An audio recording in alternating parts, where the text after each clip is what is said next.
Strange. Get a sense that the spoons are beating out some kind of rhythm. A message. Trying to tell me something.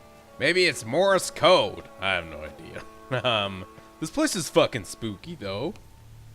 There's a bunch of ghosts outside, or foglets and bar guests? I think that's what they're called. Spooky dogs. None shall sit and dine with you at your table. No spoon you have shall say to you. Never again shall you wish to spy your reflection in the mirror. Sounds like a curse, all right.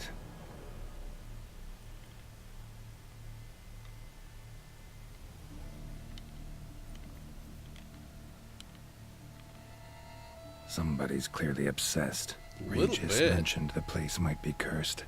Can't be a coincidence. Need to look around.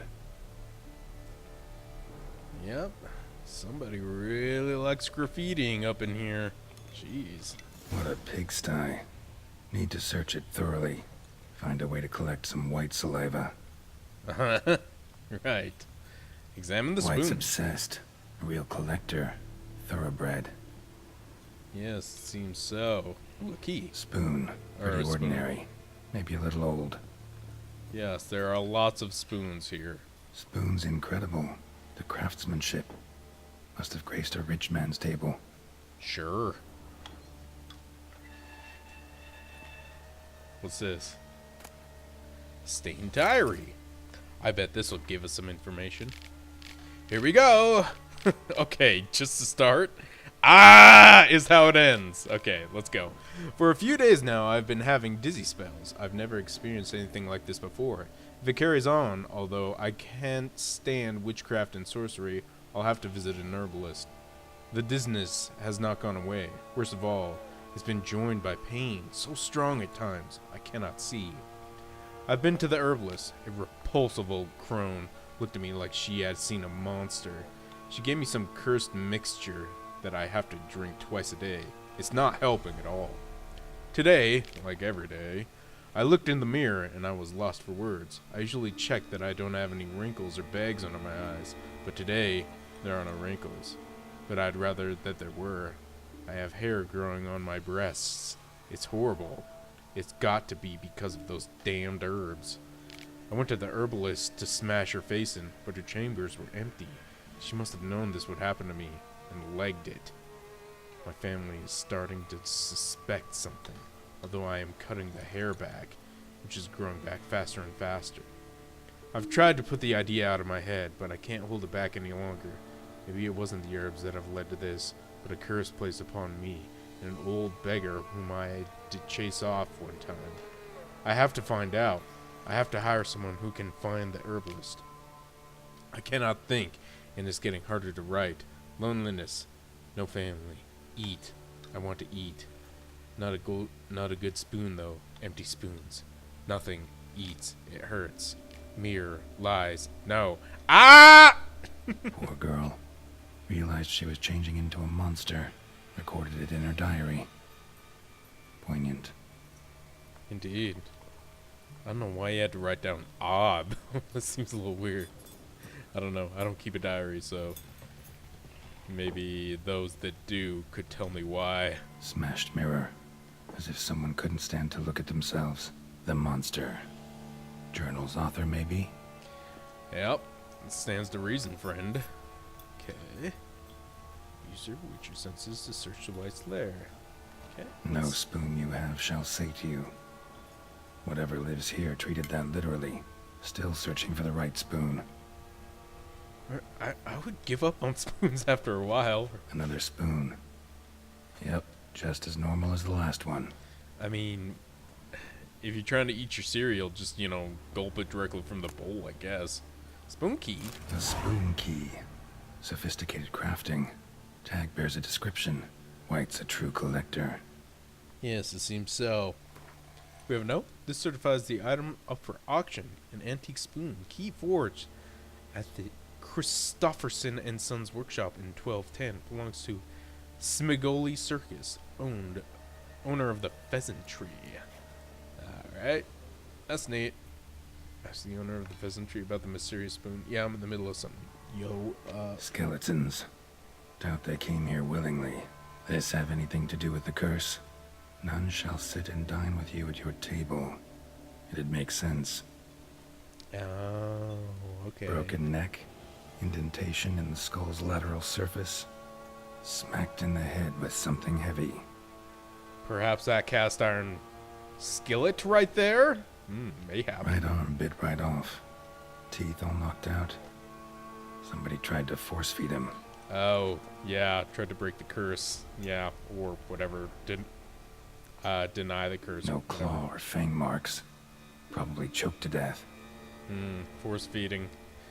Writing on the wall? None shall sit and dine with you at your table. No spoon you have shall say to you, never look, again shall another you wish thing. to spy your reflection in the mirror. Woman's name scratched into this wooden spoon. Romantic. Another thing. Decaying letter. Dear Master Lavoisier, I know you track outlaws for pay. I have an unusual assignment for you. No doubt you wonder why I've drawn you out here, and why we cannot meet in person. You see, in my present situation, any kind of meeting is very risky. Not so much for me, as for the person with whom I meet. For I am afflicted by a curse, or, as I hope, and why I have turned to you, the side effects of medicine given to me by some herbalist a long time ago. Soon after I visited this herbalist, she disappeared without a trace. I desperately wish to understand my illness, so I wish to hire you to find her. When you do, learn as much from her as you can about the medicine she gave me. If my suffering is a result of her wickedness, then make her provide an antidote. I assure you, I have ample wealth and will reward you with no small part of it for your services. If it turns out my suffering is not the fault of the herbalist, please let her go. I will then have a different task for you, because this shall mean I am afflicted by a terrible curse, which only the gods can cure. I believe it was cast upon me by a certain beggar who came by the manor while I was hosting a soiree for a few friends. If you can find that vagrant, I will pay you double. Sadly, all I remember of him is that he sold mirrors. I am aware this is not much aid for your hunt, yet I trust in your considerable talents and wish you the best of luck. Fucking Gaunter O'Dim, Master of Mirrors. Oh, you son of a bitch. He is back. That rat bastard. I thought I was done with him. God damn it. Hold on. I'm tracking the wrong quest right now.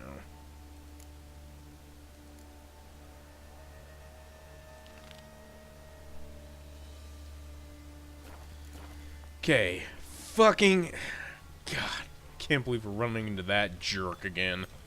I mean, he was fun for a while, but then he tried to take our soul, which is not fun anymore. Right. Let's continue our search. Jesus. Actually does seem like a White's lair. Bit atypical, but still. Cauldron should be somewhere around here. White's obsessed. A real collector. Thoroughbred. Cauldron? What are you using a cauldron for? Hopefully not for making soup. Spoon. Pretty ordinary. Maybe a little old. It's hard to eat soup without a I was looking spoon. for. White's not particularly tidy. Oh, I can't imagine she has many dinner guests. Table set. White, who lives here, is getting ready for some sort of feast. Oh, you don't White say. that lives here, definitely afflicted by a curse, and it's been trying desperately to lift it. Oh, look, another spoon! Another spoon. Yep, just as normal as the last one. I'm gonna loot this thing before we do stuff. Except I can't loot things because they'll get over encumbered. It's a bit of a quandary I'm having. Cauldron's empty, unfortunately. Regis needs some brew. Afraid he won't get that. No choice but to hide and wait for the saliva glands and their bearer. Need a spot that'll let me observe the cauldron. You got any ideas, Jerry? Oh, here we go. In the wardrobe. Here we go.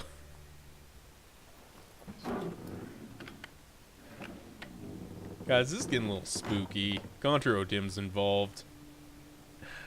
It could be a bad deal for us.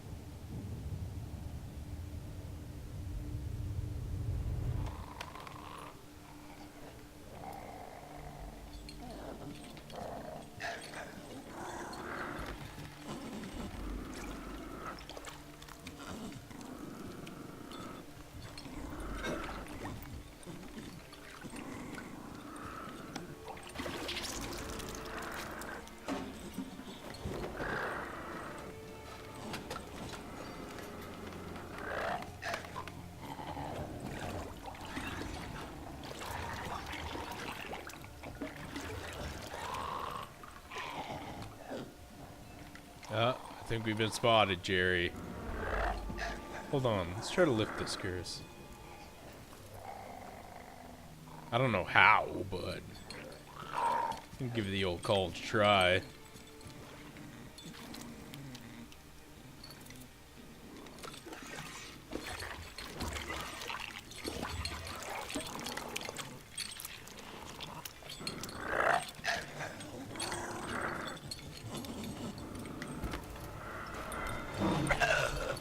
I'm not gonna hurt you. Wanna help? I've seen the words of the curse on the walls. Think I know how to lift it.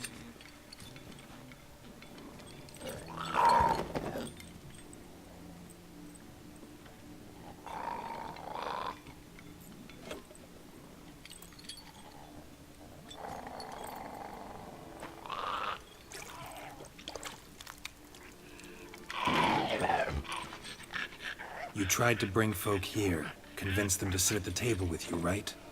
Well, I'm gonna be your guest now. Your willing guest.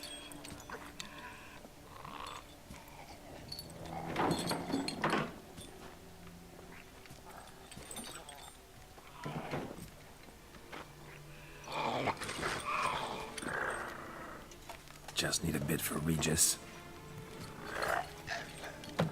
You're gonna... And now we'll tend to you. We're gonna eat this stuff.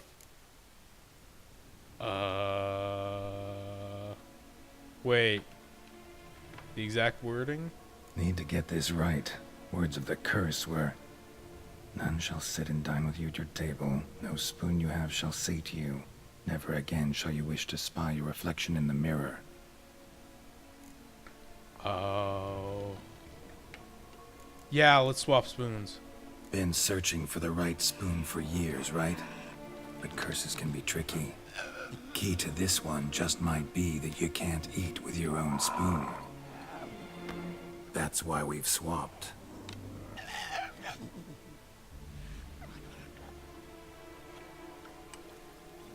Oh, Jerry, you're gonna eat that stuff? Ew, okay. Did it work? You get... Oh, Jerry! Oh! This isn't right. I missed something? Listen, gonna stand up real slow. Gotta search the house again. Sit tight, I'll be right back. That didn't work? Calm down. Oh, shit. Oh, it's fighting time.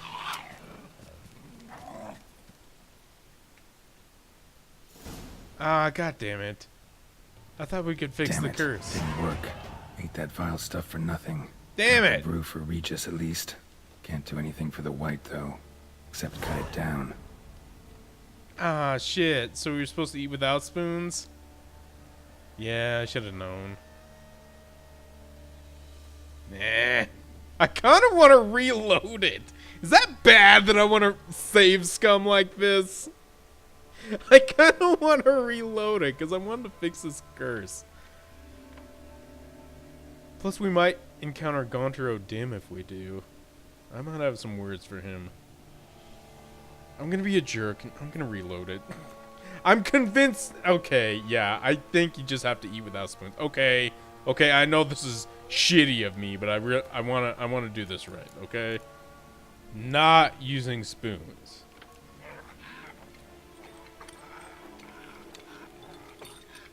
We can't use spoons.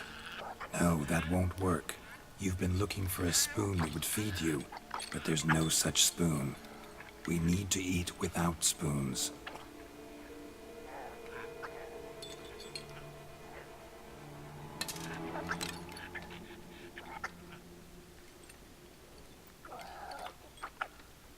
Bottoms up. Ew. Open your eyes. You need to see your likeness.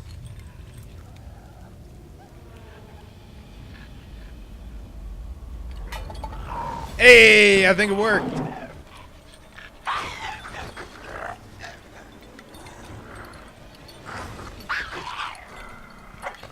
I think it's working. There's glowy stuff going on. You alright, Jerry? I thought you were used to eating gross shit. Aren't those Witcher potions you Think drink it so much? worked. Just not quite like I expected. Need to see what happened to the white. Won't be hard to find given its stench. Alright, I can do that. Let's follow some white stank. Gross. White stank? I lost the white stank. There we go. Okay. This way, Mr. Jerry. You think it's going to be a pretty lady when it turns into a human? I think it might be. It sounded like the lady from the letters, right? Possibly. I don't know. The lady that shit on some vagrant? Oh, right. Gontro Dim was the vagrant. Yeah, that's the Bargus I was talking about earlier. Creepy ghost dog or whatever. Eek. Gross. Alright, oh, right, there's another one. Hey, block? Or parry? Whatever. There we go, dead. Let's go, Jerry, have an onion. Wash down that gross whatever you just ate with an onion. That'll do wonders for your breath. Okay, let's go, buddy. Die. Die? Where are you yelling die at, Jerry? Okay, I think we're onto something. Shh, easy. Not gonna hurt you. Eat. I must eat. Yeah, you look a little skinny, lady.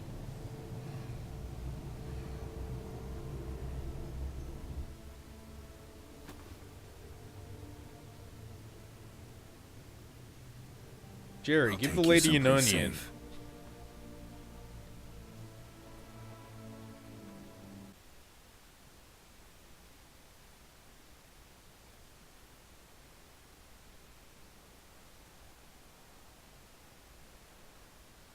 So I took her by the hand and led her here. Seemed the only sensible place for her. You did the right thing, sir. She should recover quickly here. Who's this guy? I'm deeply pleased, finally, to make your acquaintance, sir, though I do regret the specific circumstances. In all the commotion, I fear I neglected to introduce myself. I'm Barnabas Basil Folty, and by order of the Duchess, I am to serve as your major domo at Corfo Bianco. Nice to meet you, Barnabas Basil. Love to talk more, but got urgent matters to attend to. While I'm gone, please make sure she gets everything she needs. Don't worry, sir, I shall see to everything. She is safe here and in good hands. She'll soon be back on her feet. Might actually take a while. She hadn't eaten anything in over 100 years when I found her. Horrid. Whatever brought this about? It is a curse. Told me her story on the way here. She did? Her name's Marlena. She was once the very beautiful and proud heiress to the Trastamara estate. One evening, when she was holding a banquet for friends, a beggar came to her gate seeking alms. He had a bowl and a spoon with him. He sat outside her fence and waited. I've heard of the custom. An ancient rite of hospitality that obliges one to give food and drink to such a guest lest he depart hungry. To neglect the custom is to bring great misfortune down upon oneself. Marlena didn't care a whit for the old customs. She drove the man off, saying she'd rather feed the leftovers from her feast to her dogs than to give the beggar anything. The beggar then broke his spoon, cast a curse. She was beautiful, so he said she'd never wish to look at herself in the mirror again. Since she adored feasts, he swore no one would ever wish to sit and dine with her. And as she even refused him the crumbs from her table, he swore she'd never find a spoon in the world that would sate her hunger. A harsh punishment. I imagine lifting the curse was hardly simple. Yeah, I had to eat some gross shit. Curses are tricky. They play on irony. Always gotta figure out what the catch is. Marlena had spent decades looking for a way to lift it. Transformed into a white, she stole spoons and lured folk into her home, trying each time to get them to dine with her. Didn't work. So what did? Someone had to sit down and share a meal with her, of their own free will. They had to eat without using spoons, and make her look at her reflection. That's it? That was all it required?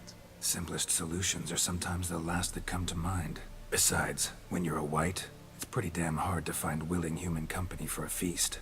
I imagine so. But, most importantly, it is now over. Please, don't worry. She will be in good hands here. Right, great. Hey, what's up with this place? Vineyard comes across as a place with a rich history. Know who owned it before me? Baron Rossel, who went bankrupt, forcing him to sell the estate to the Duchess. The Baron, in turn, had purchased it from Monsieur Bolius of the Headsman, a truly colorful man of Ketweni origin. He was actually a headsman? No, not him, but his great-great-great-great-grandfather. Indeed. Apparently he was a common cut-purse who somehow secured for himself the post of ducal headsman in Beauclair. Went about his work with an exceptional penchant. They say he chopped off more heads than there are grapevines in the ducal vineyards. Yeesh. He never hesitated, not once. Never sliced unevenly, never botched a job. For his exemplary service, the Duke granted him a title and this estate. Monsieur Bolius, on the other hand, was an engineer in his younger years. Once retired, he settled here and took to producing wine. Sadly, misfortune struck, and he lost his sense first of smell, then of taste. Additionally, he could not drink alcohol. His medic forbade it. Shame that. He gave up making wine? Not at all. He made even more of it. Began throwing wild balls to which he'd invite friends from far and wide in order to treat them to his wine and delight in the fact that at least someone could enjoy it. It's the sort of man he was, Monsieur Bolius. Well, that was good of him. I don't want to be shown around the vineyard. Thanks. Gotta get back to my business now. See you soon. Yeah, business. Can we talk to this lady? Tasty. So wonderful. Thank you.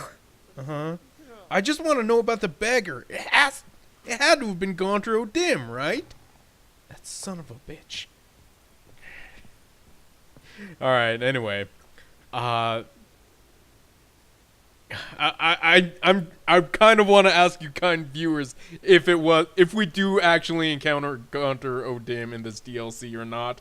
I just have a feeling, Hearts of Stone wasn't the last we saw of him. I just get that feeling. You don't just kill the devil. You get rid of him, but he usually shows back up. Anyway, I'm done recording for now. Next time, we're going to talk to Regis, right? We're going to do some flesh magic, find out where a vampire is. Good stuff. I'll see you then. Bye.